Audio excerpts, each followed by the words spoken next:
오늘은 스가랴 강의 14번째 시간입니다. 구약과 신약은 모두 하나님의 심판을 말씀하고 있습니다. 신약은 예수님께서 다시 오시는 날, 곧 재림하시는 때가 영원한 심판의 때라고 말씀합니다. 구약은 하나님께서 모든 민족을 판결 골짜기에 모으시고 그들을 심판하신다고 말씀합니다. 이날을 여호와의 날이라 이렇게 부르죠. 이렇게 하나님께서 세상을 심판하시는 날은 심판의 날인 동시에 구원의 날입니다. 특히 이스라엘 백성은 구약의 여호와의 날에 혈통적 아브라함의 자손인 유대인들은 구원을 받을 것이다 이렇게 말합니다. 하지만 비유대인 곧 이방인들은 심판을 받는다고 그들은 주장합니다. 그러나 스가랴 선지자를 비롯한 구약의 선지자들은 여호와의 날에 유대인들만 구원을 받고 이방인들은 심판을 받는다고 말하지 않습니다. 1절은 여호와의 날이 이르리라. 그날에 내 재물이 약탈되어 내 가운데에서 나누이리라 라고 말씀합니다. 이 말씀은 다름 아닌 예루살렘을 향한 하나님의 심판의 말씀입니다. 2절은 내가 이방 나라들을 모아 예루살렘과 싸우게 하리니 성읍이 함락되며 가옥이 약탈되며 부녀가 욕을 당하며 성읍 백성이 절반이나 사로잡혀 가려니와 라고 말씀합니다. 하나님은 예루살렘이 이방 나라들에 의해 포위되어 약탈될 것이라고 말씀하십니다. 그로 인해 백성들이 약탈을 당하고 또 욕보임을 당하며 절반이나 포로로 잡혀갈 것이라고 말씀하십니다. 이처럼 이스라엘 백성은 자신들이 하나님의 백성이며 하나님의 율법, 곧 언약을 받은 백성이므로 절대로 하나님의 심판을 받지 않는다고 생각했습니다. 그러나 하나님께서는 이스라엘 백성과 맺은 언약에 대해서 꼭 그것을 행해야지만 의롭다함을 얻는 행위 언약이라고 말씀하십니다. 즉 그들이 율법을 받았다고 구원을 그냥 받는 것이 아니라 그 율법을 순종하여 행할 때에만 의롭다함을 얻어 구원을 받을 수 있다는 것이죠. 그러나 이스라엘 백성들은 그렇게 생각하지 않았습니다. 그들이 받은 율법 때문에 자신들만이 구원을 받을 수 있다 이렇게 생각했지요.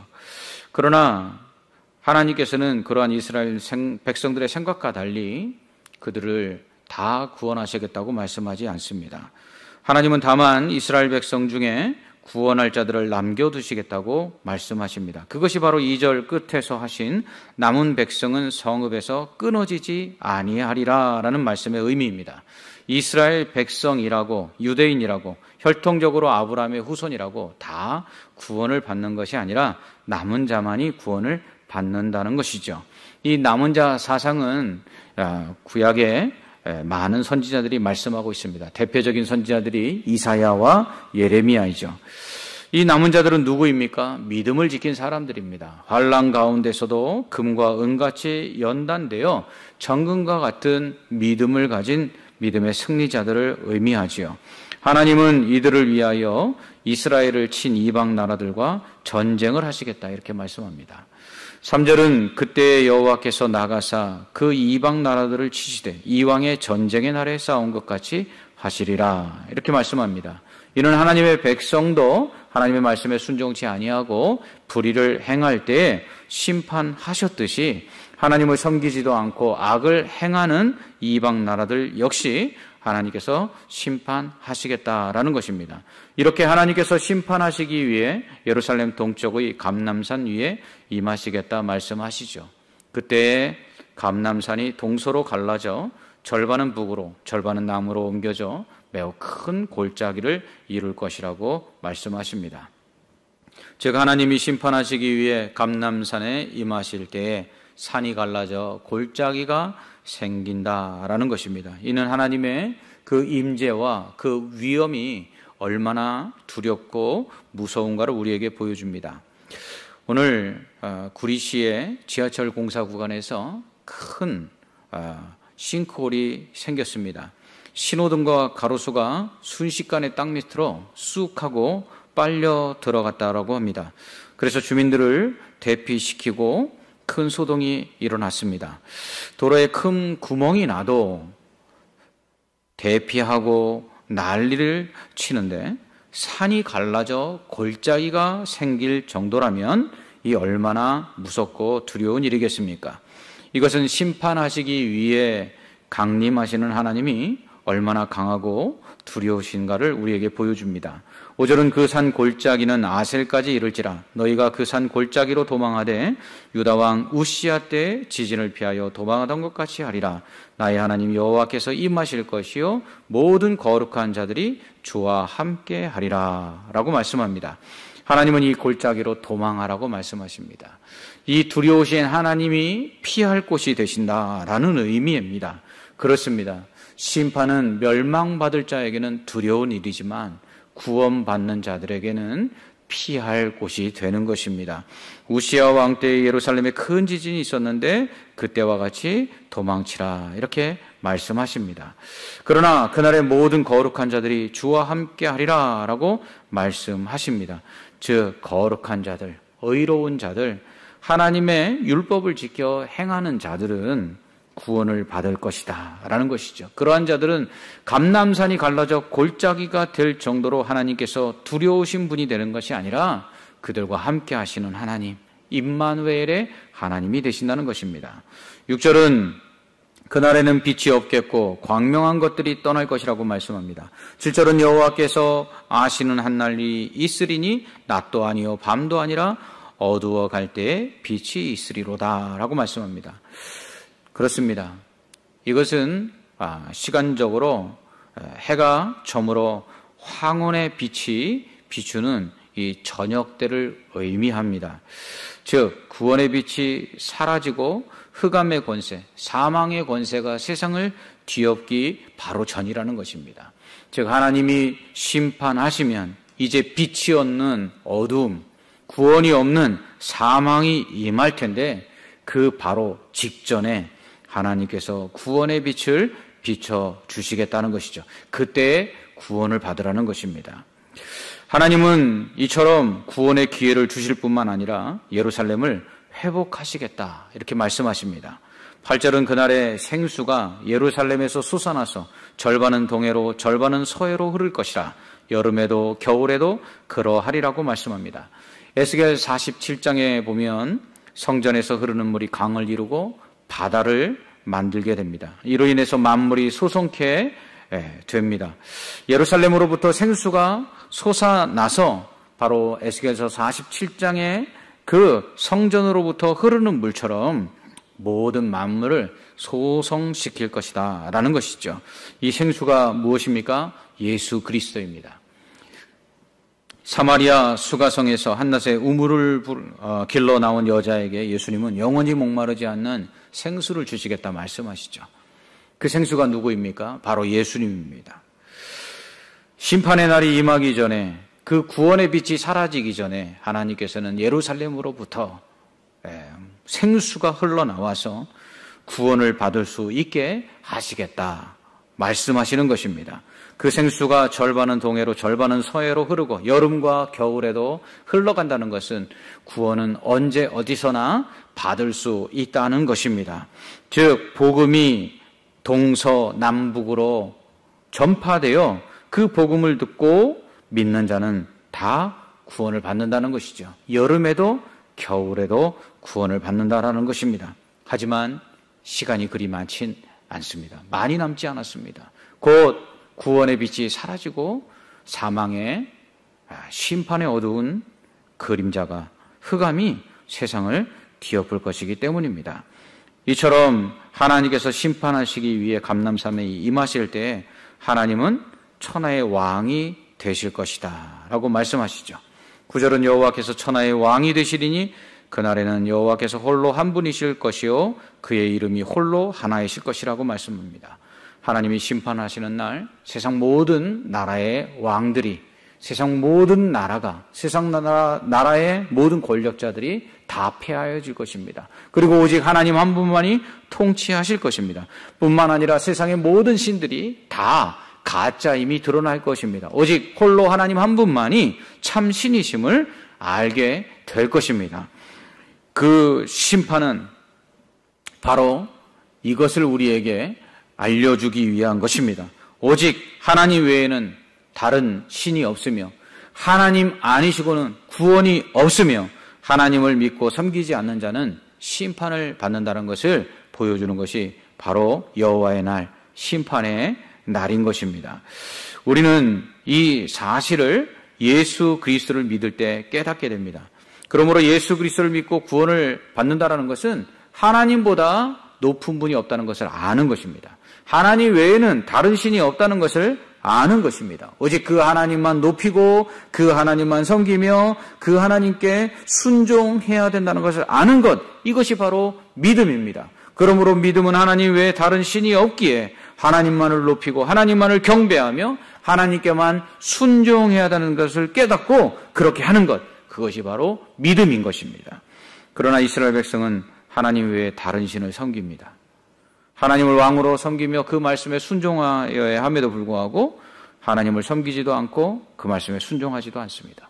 그러면서도 그들은 자신들이 하나님의 백성이라고 큰 소리 쳤습니다. 교회를 다니는 사람들 중에도 이런 사람들이 있습니다. 말로는 예수님을 믿는다고 하면서도 왕이신 하나님의 말씀에 순종치 않습니다. 하나님 한 분만을 높여야 함에도 불구하고 하나님께 예배하지 않습니다. 하나님 한 분만을 의지함에도 불구하고 때때로 마음이 허하거나 두려운 일이 찾아오면 점쟁이를 찾아가 점을 치는 사람들도 있습니다. 하나님은 이런 자들을 하나님의 백성으로 여기지 않는다는 것입니다.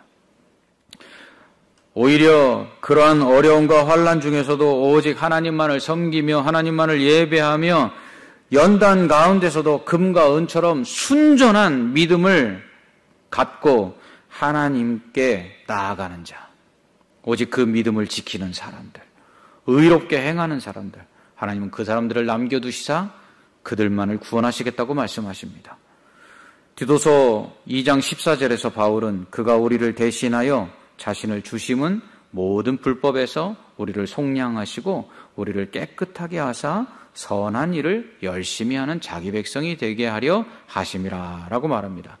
바울은 예수 그리스도께서 우리를 위하여 십자가에 죽으시고 그리고 우리의 죄를 사하사 우리를 하나님의 자녀 삼으신 이유가 우리로 선한 일에 열심을 내는 자, 곧 하나님의 백성답게 살아가도록 하기 위함이라고 말합니다. 그래서 바울은 로마서에서 이렇게 말하죠. 악을 행하는 데는 어리석은 자가 되고 선을 행하는 데는 지혜로운 자가 되라. 여기서 자기 백성이라는 이 단어를 한글 개역 성경에서는 친백성이라고 번역합니다. 진짜 백성이죠. 요즘 젊은 사람들 말로 찐입니다. 하나님의 찐 백성은 바로 하나님께서 예수 그리스도를 통해 그 죄를 사하사 구원하시고 하나님의 자녀 삼으신 이유가 하나님만을 오직 섬기고 하나님의 말씀에 순종하여 선을 행하며 거룩하고 의롭게 살아가는 하나님의 백성이 되는 사람, 이 사람이 진짜 하나님의 친백성인 것입니다. 그러므로 진짜 믿음의 사람, 구원받은 하나님의 자녀는 바로 하나님 한 분만을 섬기고 하나님 한 분만을 높이며 그 말씀에 절대적으로 복종하는 사람, 그리고 하나님께서 원하시는 대로 선을 행하며 사랑하는 사람, 바로 이 사람이 진짜 하나님의 사람인 것입니다. 이 사람들을 남겨두셔서 하나님은 구원하시는 것이죠. 하나님께서 어떤 사람들을 구원하시는가 이들을 통해 보여주시는 것입니다. 하나님께서 이처럼 천하의 왕으로 임재하사 세상을 심판하실 때 온 땅이 아라바같이 될 것이다 라고 10절은 말씀합니다. 아라바는 예루살렘 남쪽에 있는 광야를 의미합니다. 평지를 의미하죠. 곧 하나님께서 세상을 심판하기 위해 임재하실 때에 감람산이 갈라져 골짜기가 되고 온 땅은 평지와 같이 될 것이다 라는 것입니다. 이렇게 되면 예루살렘이 있는 시온산만이 우뚝 솟아오르겠죠. 보이는 것은 오직 이 예루살렘 시온산밖에 없는 것입니다. 이것은 무엇을 의미합니까? 왕의 보좌가 높이 들려 있는 것을 보고 그 위엄을 나타낼 때에 모든 백성들이 그 보좌 아래 머리를 조아려 경배하듯이 하나님께서 심판하러 이 땅에 임재하실 때에 온 세상은 평지가 되고 오직 예루살렘만이 높이 솟아올라 하나님의 임재하신 모습과 그의 영광을 보게 될 것이다 라는 것입니다.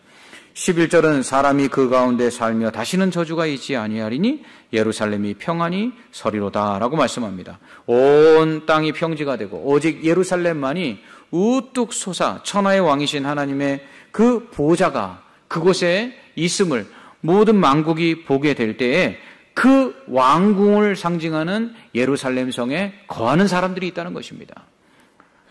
요즘도 우리나라의 가장 큰 문제가 무엇이죠? 수도권에 너무나 밀집된 인구 과밀 현상, 이것이 문제가 되고 있지 않습니까? 이로 인해서 부동산 땅값이 너무 상승하고 있고 이런 것들이 사회 문제가 됩니다. 그렇습니다. 모든 사람들은 수도에 살기를 원하죠. 그렇습니다. 그곳이 가장 모든 것들이 잘 되어 있는 것 아니겠습니까? 마찬가지로 하나님의 그 임재하신 그 보좌, 그 임재하신 곳인 이 예루살렘 성에 사람들이 살고 싶지 않겠습니까? 하나님과 함께 그곳에 사는 것이죠.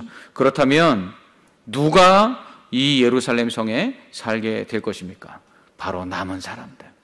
하나님께서 택하여 거룩하게 하나님을 섬기는 사람들만 하나님께서 이곳에 남겨두셔서 그곳에서 살게 하시겠다 말씀하고 있는 것입니다. 그러나 하나님을 왕으로 섬기지 아니하고 다른 신들을 섬긴 나라들, 결국 하나님께서 그들을 어떻게 하시겠다고요? 하나님께서 그들을 재앙으로 심판하시겠다 말씀합니다.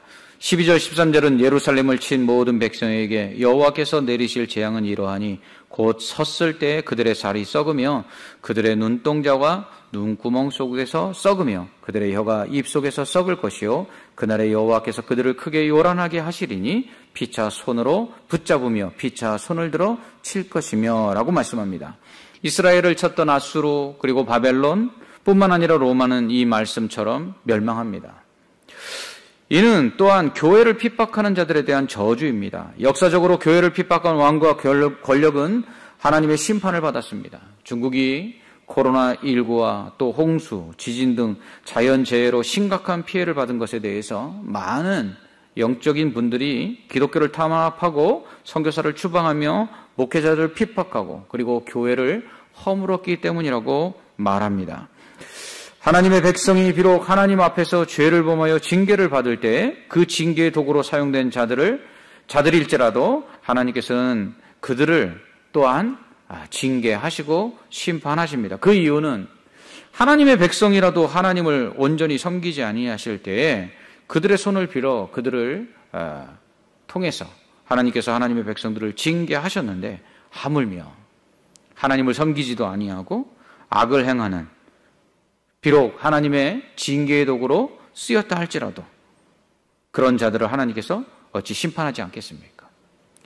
하나님께서 아수르와 바벨론을 통해서 이스라엘 백성을 치시고 그런 후에 이 하나님의 백성을 징계하는 데 있어서 도구로 사용했던 이들을 향해서 뭐라고 말씀하시냐면 내가 너희를 이스라엘을 치는 징계의 도구로 사용한 것은 너희가 의롭기 때문이 아니다. 너희가 이스라엘을 치면서 깨닫기를 원했다. 내 백성도 하물며 내 말에 순종하지 아니하고 나를 섬기지 아니할 때 내가 너희를 통해 쳤거늘 너희는 그것을 보면서도 어찌하여 나를 섬기지 않느냐. 하나님께서는 그렇게 그들을 치셨습니다. 그렇습니다. 하나님의 백성들이 또 하나님의 교회가 하나님 앞에서 잘못할 수 있죠. 그래서 하나님의 징계를 받을 수 있습니다. 그로 인해서 그 징계의 도구로 하나님께서 불신자들과 그리고 믿지 않는 자들을 사용하실 수 있습니다. 그런데 그러한 때에 하나님의 징계의 도구로 사용된 자들이 깨달아야 할 것은 하나님의 백성도 하나님께서 이렇게 순종하지 않으면 하나님을 제대로 섬기지 않으면 치시는데 우리 일까 보냐 하고 회개하며 돌아와야 한다는 것입니다. 그렇습니다. 하나님께서는 이처럼 모든 이방 나라들을 하나님께서 치시겠다고 말씀합니다.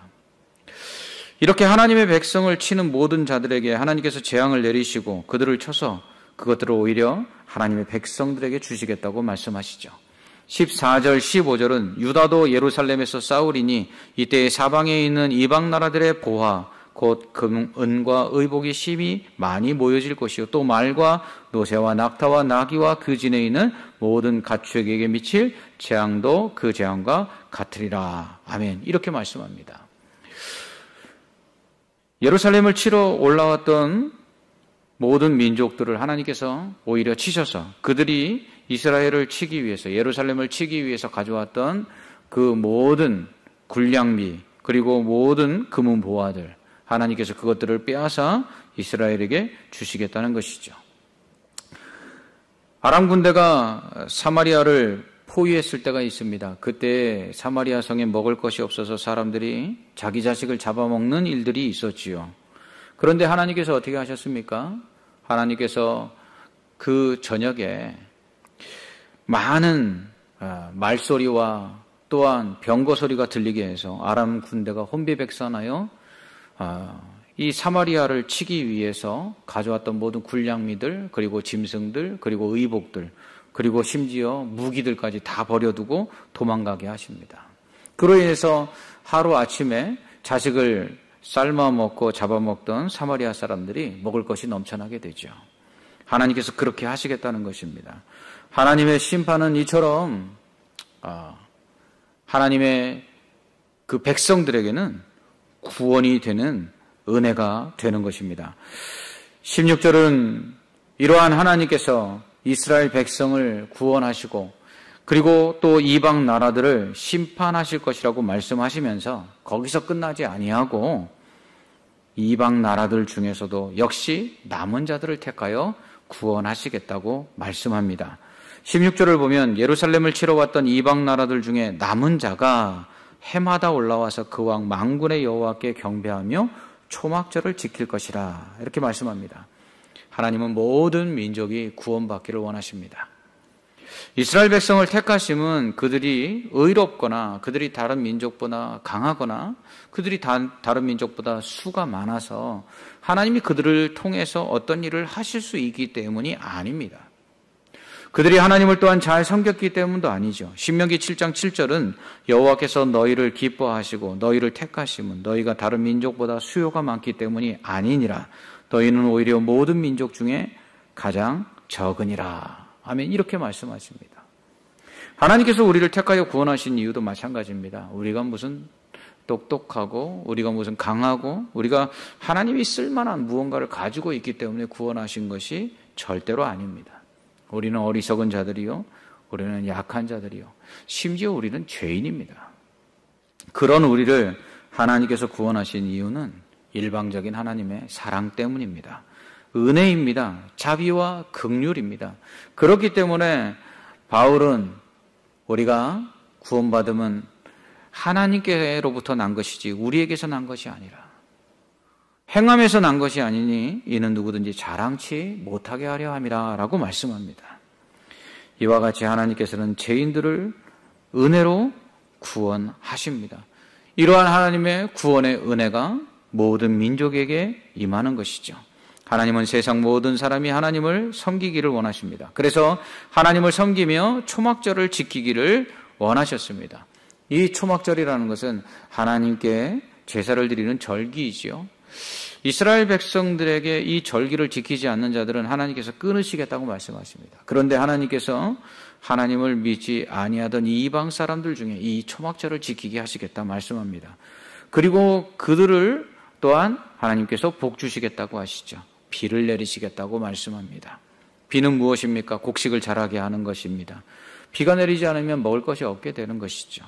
하나님을 섬기지 않는 자들에게는 먹고 살 수 없게 벌을 내리시지만 하나님을 섬기는 자들에게는 비를 내려 하나님 먹고 살고 살 수 있게 하시겠다는 것입니다. 이처럼 하나님께서는 모든 사람을 다 구원하지는 않으십니다. 하나님의 백성이라고 하는 이스라엘 백성들 중에서도 남은 자들, 환난과 고난의 연단을 다 이겨내고 정금과 같은 믿음을 가지고 하나님 말씀에 순종하며 하나님을 섬기는 자들, 이러한 자들을 하나님께서 남겨두사 구원하시겠다고 말씀하십니다. 뿐만 아니라 이방인들이라고 믿지 않는 자들이라고 다 심판하시는 것이 아니라 그들 중에 남겨둔 사람들, 곧 하나님을 섬기고 또 하나님께 예배하는 자들을 하나님 구원하시겠다고 말씀하십니다. 이렇게 세상을 심판하시고 그리고 남겨둔 자들을 유대인이나 이방인 중에서 구원하시는 날에 하나님께서는 말방울까지 여호와께 성결이라 기록될 것이라고 말씀합니다. 여호와께 성결이라는 이 글은 대제사장이 하나님 앞에 제사를 드리러 나아갈 때 그가 입는 대제사장의 의복이 있는데 그 중에서 머리에 쓰는 관에 이 금패로 여호와께 성결이다라고 써서 그것을 붙였는데 이 여호와께 성결이라는 이 글은 바로 대제사장의 그 관에 쓰여진 금패의 글귀입니다. 즉 말방울에까지도 여호와께 성결이라는 것은 말방울마저도 하나님 앞에 제사를 드리러 나가는 대제사장이 쓰는 머리에 그 관처럼 거룩하게 된다는 것이죠. 또한 여호와의 전에 있는 모든 솥이 제단 앞 주발과 다름이 없을 것이라고 말씀합니다. 제단의 주발은 제사할 때 사용되는 거룩한 그릇입니다. 이 바벨론 왕 느부갓네살이 예루살렘을 함락하고 이 성전을 회파한 후에 성전에서 하나님께 제사하는 이 그릇들을 바벨론으로 가지고 갑니다. 그 아들 벨사살이 왕이 되어 아버지가 가져왔던 이 성전에 그 제사할 때 쓰는 그릇들에 대해 술을 따라 마십니다. 그때 하나님의 손이 나타나서 메네메네 데겔 우바르신 이렇게 성벽에다 글을 쓰죠. 그 뜻이 무엇입니까? 하나님이 왕을 저울에 달아보니 무게가 모자라서 그 나라를 나누어 두 개로 쪼갤 것입니다. 메대와 바사로 나누실 것입니다. 이런 뜻입니다. 이처럼 하나님 앞에 제사를 드릴 때 쓰는 그릇은 거룩한 그릇입니다. 그런데 어떻게 됩니까? 어떠한 성전에 있는 솥이든지 제사할 때 쓰는 솥이 아닌 다른 솥이나 다른 그릇들조차도 이렇게 제사할 때 쓰는 것처럼 거룩한 성물이 되게 하시겠다고 말씀합니다. 뿐만 아니라 21절은 예루살렘과 유다의 모든 솥이 만군의 여호와의 성물이 될 것이라고 말씀합니다. 즉 일반 가정에서 쓰는 그릇도 성물이 되게 하시겠다는 것이죠. 무엇을 의미합니까? 모든 사람이 제사장과 같이 되는 것이고요. 그리고 모든 사람의 일상의 삶이 하나님 앞에 제사가 되는 것입니다. 곧 로마서 12장 1절에 있는 것처럼 우리의 삶이 영적인 예배가 되고 그리고 우리의 삶이 하나님 앞에서 거룩한 제사가 되는 것이죠. 뿐만 아니라 우리가 하나님 앞에 거룩한 제사장이 되는 것입니다. 이것을 칼빈은 만인 제사장이다 이렇게 이야기했죠. 그렇습니다. 루터가 말한 이 만인 제사장이라는 말씀이 바로 여기에 있는 것입니다. 모든 사람이 다 제사장처럼 거룩하기를 하나님 원하시는 것입니다. 우리가 일상에서 쓰는 그릇들이 대제사장이 하나님 앞에 제사할 때 그 입는 그 의복에 머리에 쓰는 관에 있는 것처럼 관처럼 여호와께 성결하기를 하나님이 원하시는 것입니다. 하나님께서 우리를 구원하시고 택하여 남겨두셔서 하나님이 원하시는 것은 바로 우리가 제사장과 같이 사는 것입니다.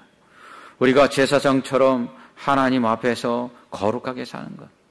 그래서 오늘 21절 마지막 절에 말씀은 이렇게 말합니다. 그날에는 만군의 여호와의 전에 가나안 사람, 즉 우상을 숭배하는 자들이 다시 있지 아니하리라 라고 말씀합니다.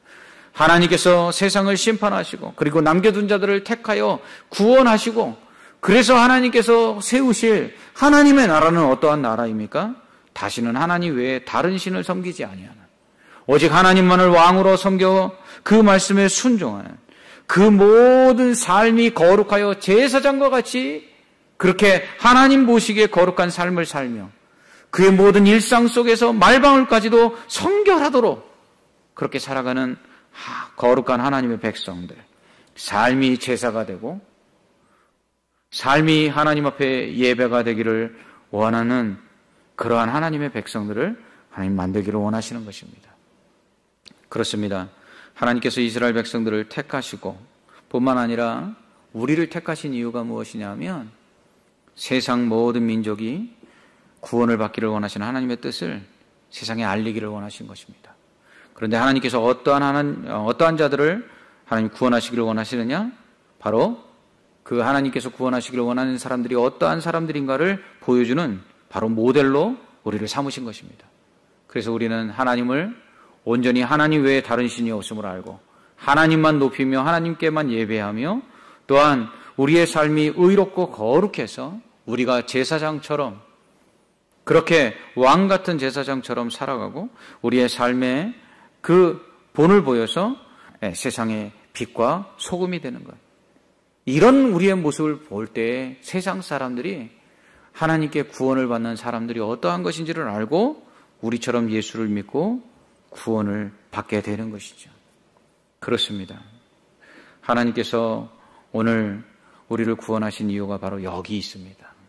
하나님께서 우리를 구원하신 것은 바로 우리가 하나님 앞에 거룩한 제사장처럼 우리의 삶이 정말 작은 것 하나에도 하나님이 받으실 만한 제물이 되고 그리고 제사가 되고 예배가 되기를 원하시는 것입니다.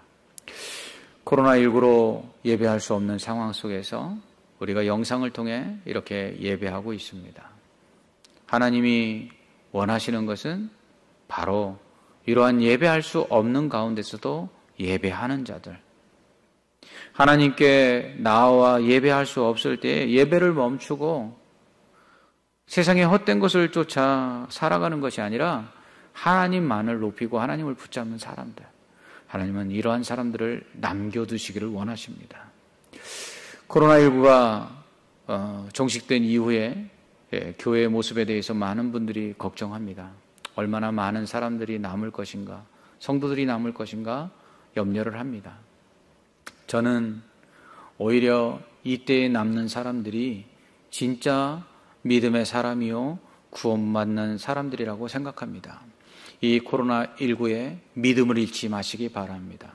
이 코로나19에 하나님 앞에 거룩함을 잃지 마시기 바랍니다. 이 코로나19 가운데서도 오직 하나님만을 높이고 하나님께 예배하며 하나님 말씀에 순종하시기 바랍니다.